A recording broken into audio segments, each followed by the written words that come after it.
Hey everybody, happy Monday. I did a thing. I took a page out of the playbook from Jody Reed. Woo! That's right. If anybody's on the website, Southern Alberta, HO. Check out the intro. He said he got some paint sticks to mark the lanes. I have been using little pieces of colored tape and pinstriping and keep going back and over. I got this at Amazon. My wife has an account, so the $13 turned into like $8 with free delivery. Red, white, blue, and black. 5 sticks. There's 4. And who's using black? So that's what they are. So clean the track all up. And that's how it looks now. There is no confusion. No confusion. Hey, good job. I'd hurt myself. My back's still kind of buggered up, so if I wasn't in a compromised state, I'd be patting myself on the back. Yep. If Jody Reed's watching this, let me tell you something, brother. Good idea, Jody. Hell of an idea. Thank you. Yeah, they even brighten up. Yeah. Wait till that dries and maybe, the yellow was the hardest. It had a different consistency. Blobbing and globbing and, yeah. Yeah. But, you get the general dust of it. Sweet, eh? Good job. Yeah, good job. Anyway, we're thinking about changing or adhering to some rules here with the Southern Alberta HO. This could be legal. Freight car. This is freight illegal. But Fray, I believe, or E-Fray, has a different subscription. This is not Fray. Body's not Fray legal. And the bottom is not Fray legal, but it is E-Fray. The hell do they call it?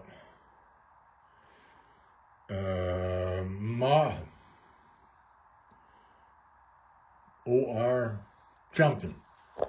Anyway, on a lot of classes, because these are an affordable get-in car, the TFXs. Great car, handled great. They have, you don't need the whole axle comes out. Just like a G3. Pops right out. So, that I am a fan of. And they have the Typhoon magnets in it. I think Typhoons are Fray legal. And it has a Fray legal armature, but the chassis and this body in particular is not Fray legal, but the chassis is not Fray legal. That being said, we're gonna try and we may finish out the rest of the series, but we have to figure out what we want for ohms. Modified or super modified or unlimited is whatever. So essentially, E-Fray in Washington, they recognize this.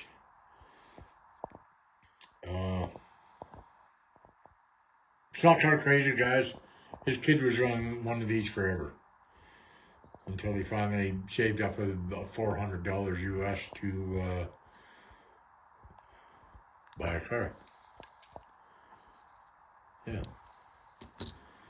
Or save up enough parts where he could be competitive at the fray. Now, again, this is fray legal, but is not e-fray legal because it has the rockers on it. This is e-fray legal, modified or super modified, but it's not really super modified, it's stock. I haven't done a damn thing to it, got it out of the box.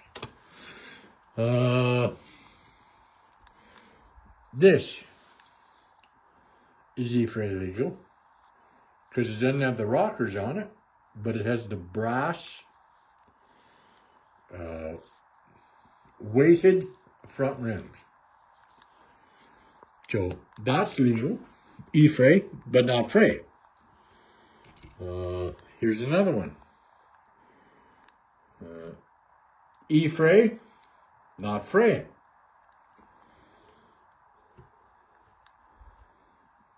Chassis, legal, fray. Body, not legal, fray. E-fray, body legal, chassis, not legal.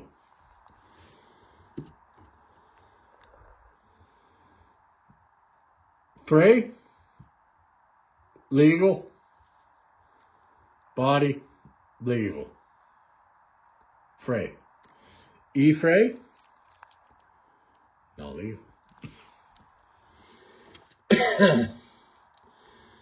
So everybody has their own thing, depending on where you go.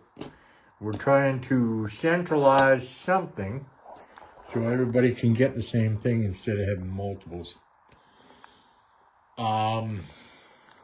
As far as inlines go, I think we're gonna stick to this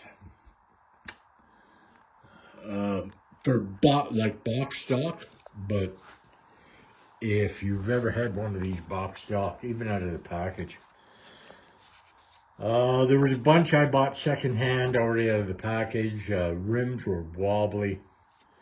Pinion was throw in the garbage right from the factory. It was drilled incorrectly. The hubs were drilled incorrectly. Viper makes a quick fix razor front end and a clip-on. Actually lowers the body or the chassis down so the magnets can grip better. So I was doing real well on this on Jody's track, but his cars, he had just replaced the tires, not the rims and or the axle or the pinion.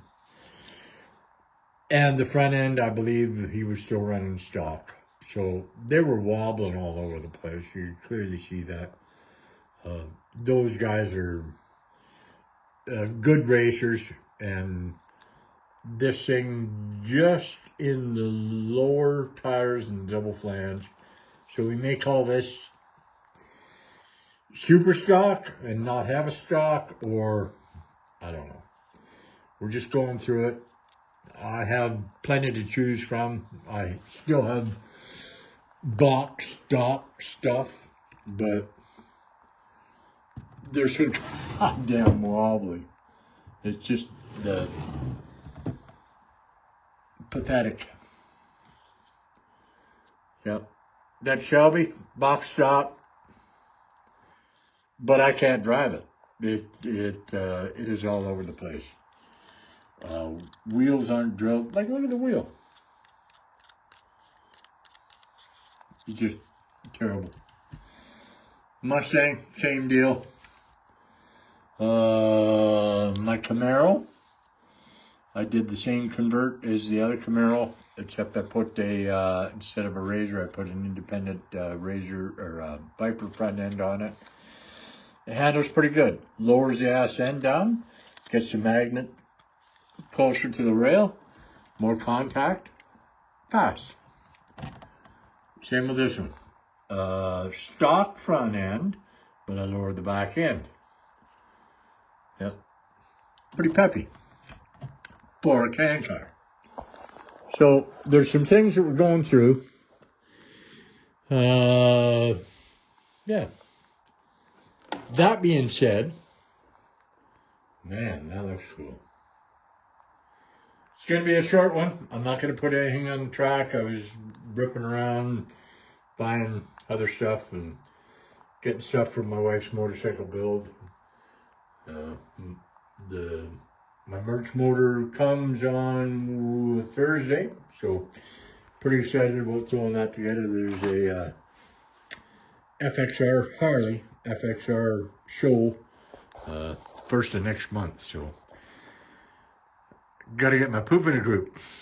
Still waiting on parts for the Fray non-Fray, or yeah, the E-Fray non-Fray build on my Roadrunner. So I may end up running that if we decide to go E-Fray, or if we go Fray, I got Fray cars. So anyway, have an awesome evening. Today is Fun Day Monday. Is that a word? It could be, but if it isn't, I'll make it up.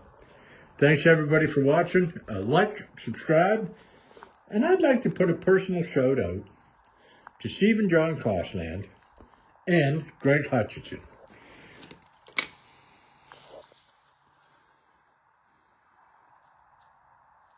In case you haven't seen them before, those are my 69 Mustang bodies from Greg Hutchinson and Bruce Reason, Area 51. This thing fucking rips. Pretty happy with those now that we got it figured out. Anyway, keep it in the slot, and oh, if you're looking for controllers, Jim DeFalco. DeFalco controllers. Like, subscribe. I'm out. Keep it in the slot. Next time, bye.